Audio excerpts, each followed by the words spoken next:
സ്വയം നിലനിൽക്കാൻ വേണ്ടി പ്രായമായ രണ്ട് സ്ത്രീകളുടെ പോരാട്ടവും തമിഴ്നാട്ടിലെ റോഡ് നിയമങ്ങൾ കർശനമല്ലാത്തതുകൊണ്ട് സംഭവിക്കുന്ന പിഴവുകളും ഇഷ യോഗ സെന്ററിന്റെ വിശേഷങ്ങളുമൊക്കെയായി ഇന്നത്തെ കാഴ്ചകളിലേക്ക്. സമയം രാവിലെ 8:40. യാത്ര പോകാമെന്ന് തീരുമാനിച്ചപ്പോൾ തന്നെ നല്ലൊരു മഴ തുടങ്ങി. യാത്ര മുടക്കുമോ എന്നൊരു ചെറിയ പേടി. പക്ഷേ മഴ പെട്ടെന്ന് തന്നെ തോർന്നു. ഇന്നത്തെ യാത്ര തമിഴ്നാട്ടിലെ കോയമ്പത്തൂരിലേക്കാണ്. വീട്ടിൽ നിന്ന് 290 കിലോമീറ്റർ, ഏകദേശം 6 മണിക്കൂർ യാത്ര. ഇവിടുന്ന് എനിക്ക് എളുപ്പം കുമളി കമ്പം തേനി വഴി പോകുന്നതാണ്. ഇവിടെയും മഴയ്ക്കുള്ള സാധ്യതകൾ കാണുന്നുണ്ട്. പോകുന്ന വഴിക്ക് ഒരു ചായ കുടിക്കാമെന്ന് കരുതി ചെറിയൊരു കടയിൽ വണ്ടി നിർത്തി. ഞാനൊരു ചായക്ക് പറഞ്ഞു. തമിഴ്നാട്ടിലെ ഒരു സാധാരണ ചായക്കട. പക്ഷേ ഇവിടെ ചായ പാകം ചെയ്യുന്നത് പിച്ചള പാത്രത്തിലാണ്. ഈയൊരു പാത്രം കഴുകി വൃത്തിയാക്കി ചന്ദനം പുരട്ടിയാണ് ഉപയോഗിക്കുന്നത്. ആലോചിച്ചപ്പോ ഇതൊരു വെറും പാത്രമല്ല, ആചാരങ്ങളും വിശ്വാസങ്ങളും ചേരുന്ന ഒരു സംസ്കാരത്തിന്റെ പ്രതീകമാണ്. അടിച്ചു പതപ്പിച്ച ഈയൊരു ചായക്ക് 14 രൂപയാണ് ഇവിടുത്തെ വില. ചായയും കുടിച്ച് വീണ്ടും യാത്രയെ ആരംഭിച്ചു. പോകുന്ന വഴിക്ക് ഇങ്ങനെയൊരു കച്ചവടം കണ്ട് വണ്ടി നിർത്തിയതാണ്. ചക്ക പൊളിച്ച് ചൊളയാക്കി വിൽപ്പന നടത്തുന്നു. അന്വേഷിച്ചപ്പോൾ കിലോയ്ക്ക് 50 രൂപയാണ് വില. ഈ ഒരു കച്ചവടത്തെക്കുറിച്ച് ചെറുതായി ഒന്ന് തിരക്കിയതാണ്. കേരളത്തിൽ നിന്ന് പോകുന്ന ചക്കകളാണ് ഇതെല്ലാം എന്ന് ഒരു ധാരണയുണ്ടെങ്കിൽ അത് തെറ്റാണ്. നാട്ടിൽ നിന്ന് പോകുന്ന ചക്കകളെല്ലാം അധികം വിളവില്ലാത്ത ചക്കകളാണ്. ഇതിൽ വരിക്കയും കൂഴയും ഉണ്ടാവും. ഇതെല്ലാം പലതരത്തിലുള്ള ഫുഡ് പ്രോഡക്റ്റിന് വേണ്ടിയാണ് ഉപയോഗിക്കാറ്. ഇവിടെ വിൽക്കുന്ന ചക്കകളെല്ലാം വ്യവസായ അടിസ്ഥാനത്തിൽ തോട്ടത്തിൽ വിളയിപ്പിച്ചെടുത്ത വരിക്കച്ചക്കകളാണ്. ഇവിടുന്ന് 50 രൂപ കൊടുത്ത് ഒരു പാക്കറ്റ് ചക്കച്ചുള ഞാനും വാങ്ങി. சின்ன காய்னா ஒரு 100 ரூபா, கொஞ்சம் பெரிய காய்னா 150. வந்து நம்மளுக்கு வந்து கிலோ கணக்கு, கிலோ வந்து 30 ரூபான்னு போடுவாங்க. பழம் வந்து ஒரு 10 கிலோ இருந்துச்சுன்னா அந்த 10 கிலோவில் வந்து 5 கிலோ சொல்ல இருக்கும். எப்படி பாதிக்கு பாதி. അന്വേഷിച്ചപ്പോൾ ചക്കകളുടെ എല്ലാം ഉറവിടം പുതുക്കോട്ടയാണെന്നാണ് അറിയാൻ കഴിഞ്ഞത്. ഇതിനെക്കുറിച്ച് കൂടുതൽ അറിയാൻ വേണ്ടി ഒരു ഹോൾസെയിൽ മാർക്കറ്റിലെത്തി. ഇവിടെ ഹോൾസെയിലായി കച്ചവടം നടത്തുന്നത് ഒരു മലയാളിയാണ്. കാര്യങ്ങളൊക്കെ ചോദിച്ചപ്പോൾ പുതുക്കോട്ടയിൽ നിന്ന് തന്നെയാണ് ഇവിടെ വരിക്കച്ചക്ക എത്തുന്നത്. ഇവിടുന്ന് ചെറുകിട വഴിയോര കച്ചവടക്കാർ ചക്ക വാങ്ങി ചില്ലറ വിൽപ്പന നടത്തുന്നു. ചക്ക പൊളിച്ച് ചുളകളാക്കി ഇത്തരത്തിൽ കച്ചവടം നടത്തി ഉപജീവനം നയിക്കുന്ന ഒരുപാട് ആളുകളുണ്ട് തമിഴ്നാട്ടിൽ. ഇവിടുന്ന് വണ്ടിയും എടുത്ത് കുറച്ചു ദൂരം കൂടി മുമ്പോട്ട് പോയപ്പോഴേക്കും വീണ്ടും മറ്റൊരു വഴിയോര കച്ചവടം. നാട്ടിൽ വെറുതെ കിളികൊത്തി പൊഴിഞ്ഞു പോകുന്ന ആഞ്ഞിലിച്ചക്ക ഇവിടെ കച്ചവടം ചെയ്യുന്നത് കണ്ടപ്പോൾ വണ്ടി നിർത്തിയതാണ്. വില ചോദിച്ചപ്പോഴാണ് ഞെട്ടിയത്. കിലോയ്ക്ക് 400 രൂപയാണ് വില.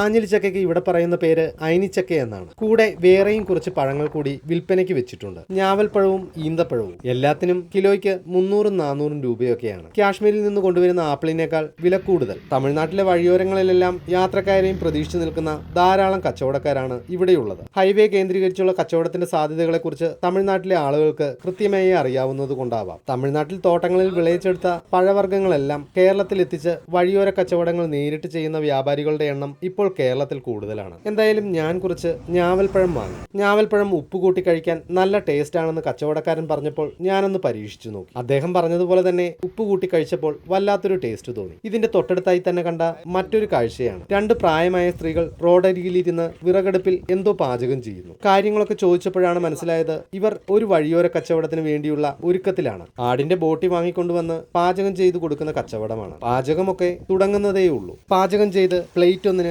50 രൂപ നിരക്കിലാണ് ഇവർ വിൽപ്പന നടത്തുന്നത്. പ്രത്യേകിച്ച് ഒരു കച്ചവട സ്ഥാപനത്തിന് വേണ്ടി വരുന്ന മുതൽ മുടക്കുകളൊന്നും ഈ ഒരു കച്ചവടത്തിനില്ല. പക്ഷേ ഒരു ദിവസം 600-700 രൂപ സമ്പാദിക്കുന്നുണ്ട് എന്നാണ് ഇവർ പറയുന്നത്. കുറഞ്ഞ ചെലവിൽ ചുറ്റുപാടുകളെ ഉപയോഗപ്പെടുത്തി ഇവർ ഒരുക്കുന്നത് ഒരു ചെറിയ ഹോട്ടൽ തന്നെയാണെന്ന് പറയാം. ഇതിൽ നിന്നെല്ലാം മനസ്സിലാവുന്നത് ഈ കാണുന്നത് വെറും ഒരു ഭക്ഷണ വ്യാപാരമല്ല, മറിച്ച് 2 സ്ത്രീകളുടെ സ്വയം നിലനിൽക്കാനുള്ള പോരാട്ടമായിട്ടാണ്. ഇതെല്ലാം കണ്ട് കുറച്ചു ദൂരം കൂടി മുമ്പോട്ട് പോയി. അങ്ങനെ കുറച്ചു ദൂരം യാത്ര ചെയ്തപ്പോഴാണ് മുൻവശത്തുള്ള ഒരു ഇരുചക്ര വാഹനം ശ്രദ്ധയിൽപ്പെട്ടത്. ഒരു കൊച്ചുകുട്ടിയെ പിന്നിലിരുത്തി യാത്ര ചെയ്യുന്ന ഒരു ഇരുചക്ര വാഹനം. ഇത്രയും തിരക്കുള്ള ഈ ഒരു റോട്ടിൽ ഇങ്ങനെ ഒരു യാത്ര എത്രത്തോളം സുരക്ഷിതമാണെന്നാണ് ഞാൻ ആലോചിക്കുന്നത്. വണ്ടിയിൽ ഫ്യൂവൽ കുറവാണ്. ഞാൻ അടുത്ത് കണ്ട പെട്രോൾ പമ്പിലേക്ക് വണ്ടി ഒതുക്കി. ഇന്നത്തെ ഇവിടുത്തെ പെട്രോളിന്റെ വില 101 രൂപ 29 പൈസയാണ്. അങ്ങനെ പെട്രോൾ മേടിച്ച് മുമ്പോട്ട് പോകുമ്പോഴാണ് മുമ്പ് കണ്ടതുപോലെ തന്നെയുള്ള മറ്റൊരു കാഴ്ച കണ്ടത്. ഉറങ്ങുന്ന ഒരു കുട്ടിയെയും മുന്നിലിരുത്തി യാത്ര ചെയ്യുന്ന മറ്റൊരു ഇരുചക്ര വാഹനം. ഇതെല്ലാം അത്യാവശ്യം നല്ല തിരക്കുള്ള റോഡിലൂടെ തന്നെയാണ്. തമിഴ്നാട്ടിലെ റോഡ് സുരക്ഷയും കർശന നിയമങ്ങളും ഒപ്പം അവയെപ്പറ്റിയുള്ള അവബോധവും കുറവായതുകൊണ്ടാവാം ഇങ്ങനെയൊക്കെ. അങ്ങനെ 4:30 ആയപ്പോഴേക്കും കോയമ്പത്തൂരെത്തി. ചെന്നതും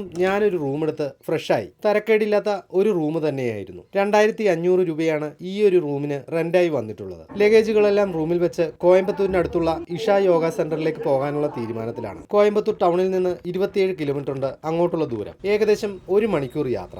7 മണി മണിയാകുമ്പോൾ അവിടെ നടക്കാനിരിക്കുന്ന ലേസർ ഷോ കാണാനാണ് പോകുന്നത്. ഇതെല്ലാ ദിവസവും 7 മണിയോടെയാണ് ആരംഭിക്കുന്നത്. ലഗേജുകളെല്ലാം റൂമിൽ വെച്ച് 5:30യോടുകൂടി അങ്ങോട്ടുള്ള യാത്ര ആരംഭിച്ചു. ഈ കാണുന്നതാണ് ഇഷ യോഗ സെന്ററിലേക്കുള്ള പ്രവേശന കവാടം. ഇതുവഴി 1/2 കിലോമീറ്ററോളം മുമ്പോട്ട് ചെല്ലുമ്പോഴാണ് പാർക്കിംഗ് ഏരിയ ഉള്ളത്. ഏകദേശം 150 കിലോമീറ്റർ വിസ്തീർണത്തിലാണ് ഈ ഒരു യോഗ സെന്റർ. എന്തായാലും തീരുമാനിച്ചതുപോലെ തന്നെ കൃത്യസമയത്ത് ഞാനിവിടെ എത്തി. അന്വേഷിച്ചപ്പോൾ അരമണിക്കൂർ കൂടിയുണ്ട് പരിപാടികൾ ആരംഭിക്കാൻ. ഈ കാണുന്നതാണ് ഇവിടുത്തെ ശിവപ്രതിമ. ഈ ഒരു ധ്യാനലിംഗത്തിന് 112 അടി ഉയരമുണ്ട്. ഇങ്ങോട്ടേക്ക് പ്രത്യേകിച്ച് പ്രവേശന ഫീസുകളൊന്നും തന്നെ ഇല്ല. മാത്രവുമല്ല ഇതിനകത്തേക്ക് നടന്നു പോകാൻ ബുദ്ധിമുട്ടുള്ളവർക്ക് സൗജന്യമായി കാളവണ്ടി സൗകര്യമുണ്ട്. പരിപാടികൾ ആരംഭിക്കാനുള്ള തയ്യാറെടുപ്പുകൾ തുടങ്ങിക്കഴിഞ്ഞു.